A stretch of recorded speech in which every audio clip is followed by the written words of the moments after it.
This video will cover global positioning systems. Now, GPS is a very valuable complementary technology to geographic information systems in that you're able to gather location data off the surface of the planet in a very effective way.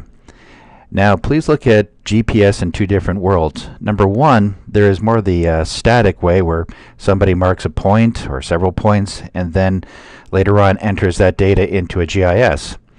And also there is the more dynamic way where in real time there's a connection between the GPS system and the GIS, so that way you can actually see the locations of places real time or features, excuse me. A good example of that would be, say, for instance, for a public transportation system for, let's say, buses, knowing where all the buses are located at all times. Obviously, for management and also safety reasons, that's a very good thing. Now, let's go through and look at some very general examples. And by the way, these are only a few examples. Please note there's a lot of applications of GPS out there, and all you need to do is just go on the web and explore. Either that or just simply walk around your community. Be aware of what you see people doing, and you might see the technology in use here and there. Now, in the industry of agriculture, GPS has helped considerably. The reason being is that just like any industry, this is an extraction industry, managing the landscape in the most effective way possible, of course, will provide the greatest amount of yield, the greatest amount of revenue. No farmer wants to waste space, and you want to get just as much yield off of any field, whatever it is you're growing. And so you'll see that in this example right here, here's a combine. You're going to see that quite a few combines have GPSs, by the way, not only for harvesting, but even when it comes to field management, even putting things down like fertilizers or pesticides. And so GPS, knowing where things are, most definitely that is a valuable resource and has been shown to definitely boost agricultural productivity. Now, when it comes to construction, I'm going to be dating myself by saying this, but I remember the days when surveyors were out doing their thing and they didn't have GPS. And by the way, what fine people surveyors are, considering how much they have to learn to do their job correctly. Well, with GPS, when it comes to construction, when it comes to knowing where to put things, it's also added a whole new dimension. And by the way, there is a big difference between, say, a regular GPS that you can maybe get at a department store versus a surveyor/construction level GPS unit. You might want to bring a little bit of extra cash if you're going to be buying one of those. Now, when it comes to the military, you're going to find that GPS actually it is a military project. And there's an interesting story behind that and how the civilian world has been able to utilize it. But think about the dilemma of the military when it comes to the battlefield. If you don't know where you are, very bad things can happen to a soldier if they don't know their position. They could walk into enemy territory. They can they could accidentally shoot at a friendly unit. There's just a very substantial need to know your geography when you're going into combat, and you are going to find that the GPS technology has revolutionized many things that soldiers in the military do. And well, now it's quite common to see GPS within military units used for a variety of reasons. And of course, with geographic information systems, as mentioned before, it's quite beneficial, but also in a variety of ways, GPS has sort of nudged the GIS industry in different directions. Because for GPS, well, let's just say that when it came to entering data, it was kind of done in a much different way. And so again, good things have been derived from the use of GPS along with geographic information systems. So now the question is, where did GPS come from? Well, it is a military initiative. Now, in the last century, the U.S. military, of course, was keenly interested in having a system. Now, here are some of the criteria of the system for location. Be global in nature, which, okay, that makes sense. But also, number two, that the technology, okay, they were assuming that the soldiers were going to get some kind of a device, some sort of handheld instrument, that it would not give off a signal.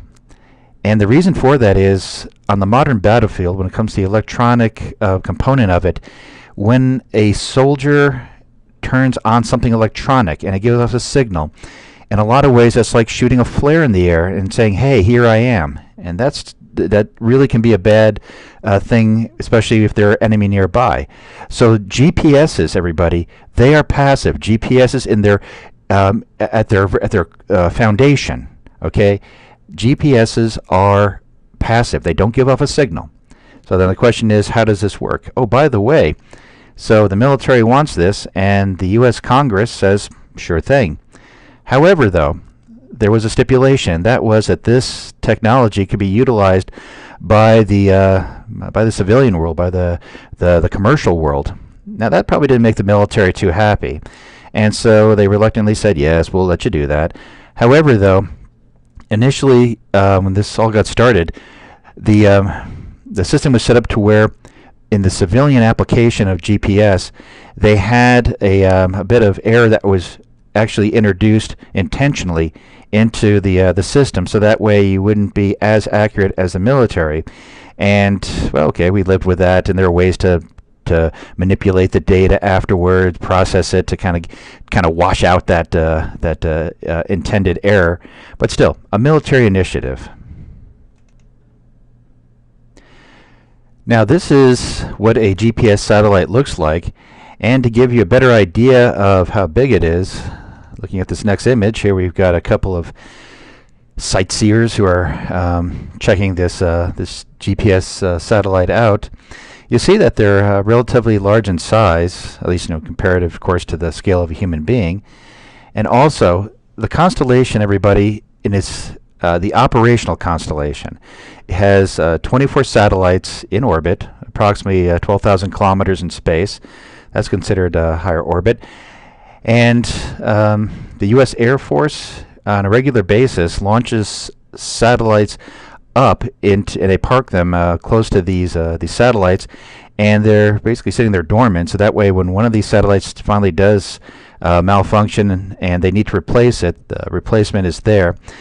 Now, also, these satellites are not geosynchronous. They don't just like hover above one part of the Earth. So just so you know, when you're using a GPS, they're on the move. You'll see that in the GPS, you'll see that there's actually a way to see where satellites are located around your area. So yeah, they're on the move. So now the magical question is this: when you turn on a GIS, if it's not giving off any signal, how does it know where it's located on the planet's surface? There are some very simple principles here, everybody. Matter of fact, principles that you most likely learned early on in public education, which, by the way, when you look at a lot of inventions in human history, a lot of them are based upon very simple principles. The first one is trilateration. Now, you'll see that in the right side of the graphics here, you see A, B, and C. Okay, from A, everybody, let's just assume that there, by the way, that icon in the middle of that sphere is a GPS satellite, okay? Now, let's just say that you know that the satellite is 18,000 kilometers away from you.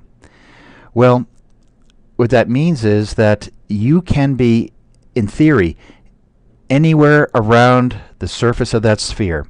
Okay, so let's just, again, let's just take it on faith, okay? At this point, take it on faith. You say, hey, I know that I am 18,000 kilometers away from that satellite. Okay, that means you create that imaginary sphere. Now, let's play that game with graphic B now. Okay, you know where how far you're away from that satellite. Now, if you knew how far you were from another satellite, now look at those spheres and look how they start to interact with each other. Now you have this elliptical area where if you knew how far you were from two satellites, hey, now you start to say, okay, now I'm kind of narrowing it down. Now when you look at C, okay, now I got three satellites. Okay, now welcome to trilateration. Okay, when you know the distance from three satellites, you see that now when all three of those imaginary spheres sort of combine together, what happens is that means that there are only two possible points that you can be located at. Now, that's two. So, okay, so how do we know which one is the right one? Well, it's simple. One of them is on planet Earth, and we'll just assume you want to know where you are on Earth. Okay. The second one is in outer space, and you chuck that one. And so this, everybody, is trilateration. However, though, there's a little bit more to this.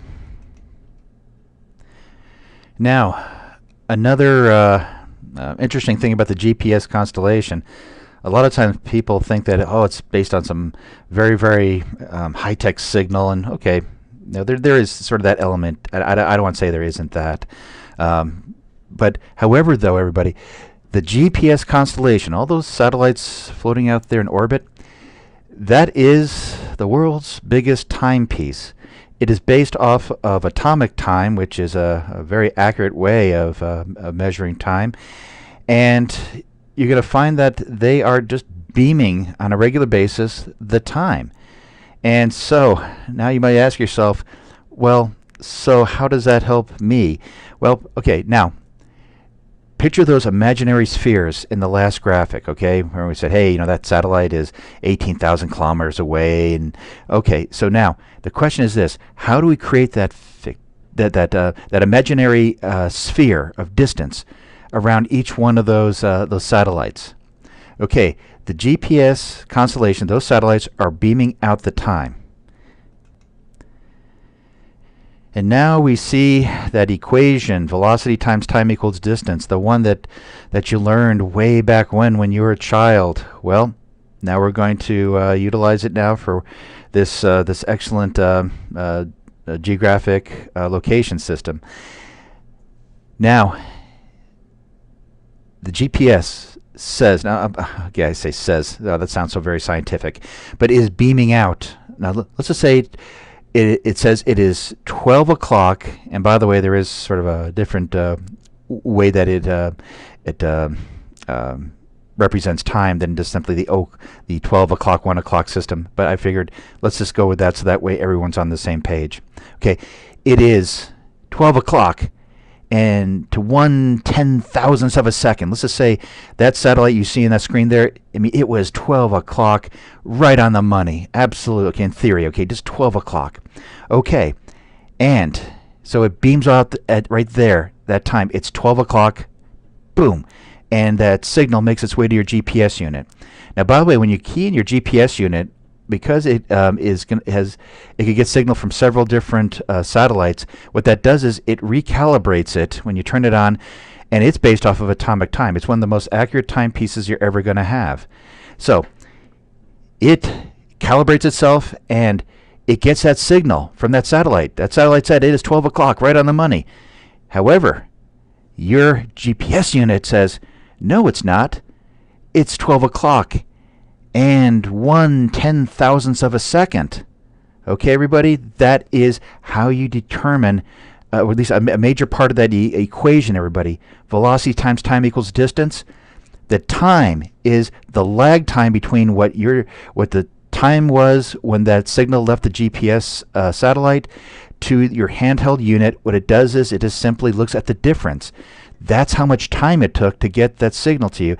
The velocity is the speed of light. Speed of light times the time that it took that signal to get to your GPS, because you simply took you simply subtracted one value from the other when it came to the lag time. So you got the time, and now you know the distance, and now you've created that fictitious sphere. Life is great, isn't it? Now, okay, by the way, right now you're probably saying to yourself, I got this. Okay, that was nice and easy, okay? We got a nice simple equation, and based off of simple principles. And so, and also right now in your mind you're saying, okay, now I understand now how you get those those distances, those spherical shapes around the satellites that represent the distances. But now there's one other thing you need to know, everybody, and that is ephemeris. Ephemeris is where satellites are located in space. Now, how does your GPS know that? Again, your GPS is passive. What it does is this. When the satellites are beaming out the time, there's another thing that they're beaming out from outer space. When you key up your GPS unit, it gets a report from outer space. The report is called the almanac. And so what it does is it gets the current location of where the satellites are, and it knows where the satellites it knows where the satellites are. It knows, and your GPS unit knows how far they are. And hey, guess what? Welcome to trilateration. Okay, you know where the satellites are, and you know how far away they are, and then you get to run relatively simple math, and before you know it, you know you're located on the planet's surface. That's, in essence, everybody, how the GPS system works, based off of relatively simple principles. So my hat's off to the designers of this system. I wish I had a hand in it, but well, I'll design the next major technological advantage on the planet. That'll give me about another 3 or 4 years. I'll put it up. I'll put it in my calendar. Okay, to this point, we've been looking at what we do know about. Now, when it comes to GPS, let's talk about what we don't know about. And where I'm going with this is, let's look at the things that will cause error within the system. And they are really, okay, they're unknown variables that cause this to happen.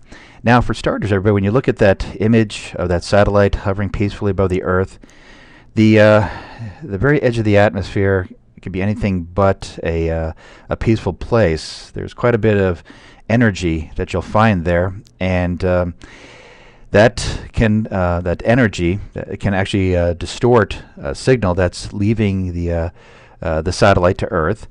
Now, how do we handle that? If it, by distortion, I mean that, okay, if it impedes the signal getting to your GPS unit, well, that equation that we just looked into, what happens is it kind of affects things. And I mentioned that the U.S. military seems to have better GPS than the civilian world. One of the major reasons why, everybody, is because the U.S. military has access to satellites that are watching the weather at the very edge of the atmosphere, and they can actually determine how much resistance, distortion, however you want to put it, that the signal will encounter as it moves through the atmosphere.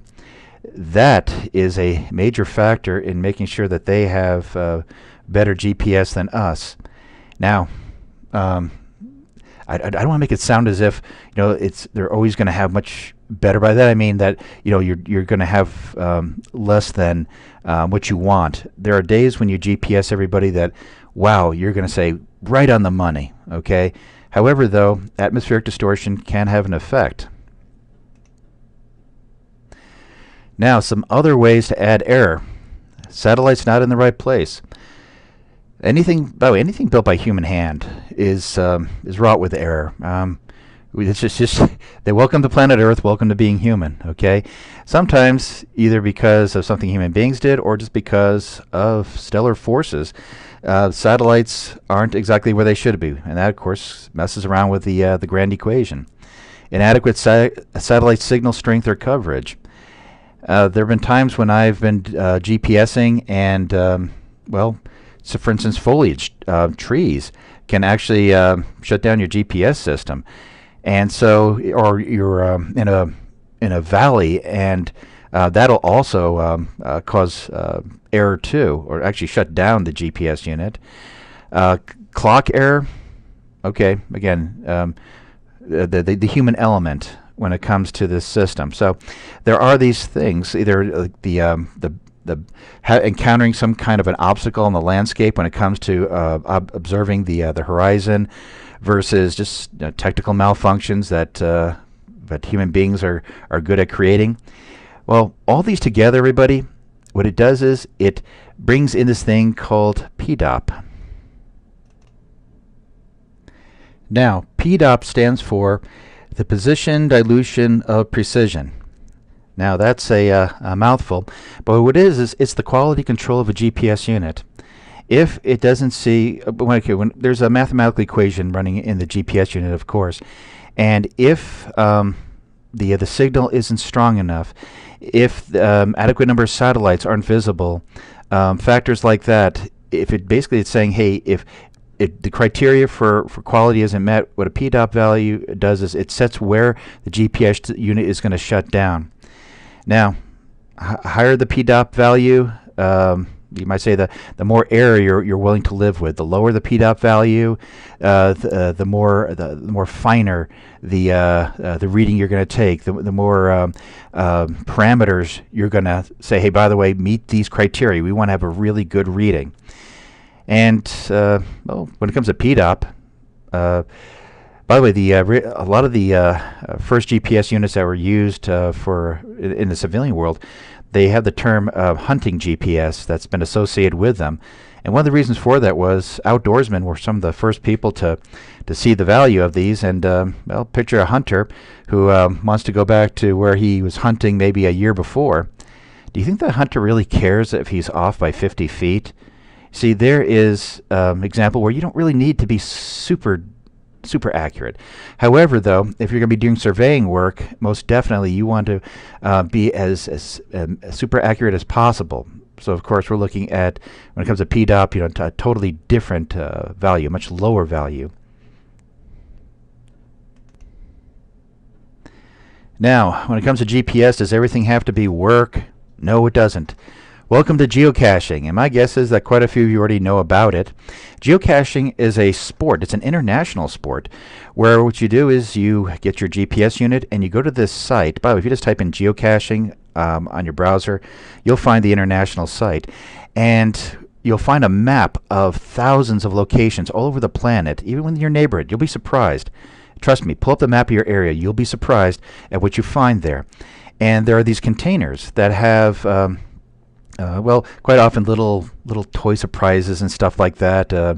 Well, this little mementos that you can pick up of your experience of actually finding the location, and well, other things too. By the way, that there's people actually get these markers that they say, for instance, for your area that people can pick up and they'll put into another box somewhere else and another box, and next thing you know, you can go on the international site because they're supposed to be logging this stuff in, and you'll say, hey, wow, my marker is over in Australia now. And so there is different dimensions to this. And by the way, when you go geocaching, if you take something out of one of the containers, it is polite to put something back in again, okay? So just have a few little knickknacks, even little, well, okay, your call. That's what you put in there. But it is it's a fun sport, and I love geocaching because it's not the finding that is exciting. It's being able to walk around the landscape with some good friends and just have a good time. Now, please, one thing though, if you're going to geocache, do me a favor.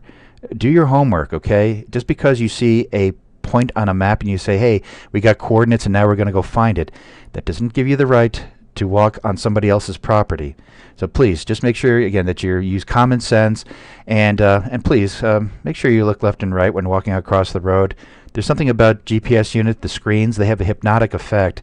And so if you do these things, you will have fun, and also you'll come back home healthy. Have a good day.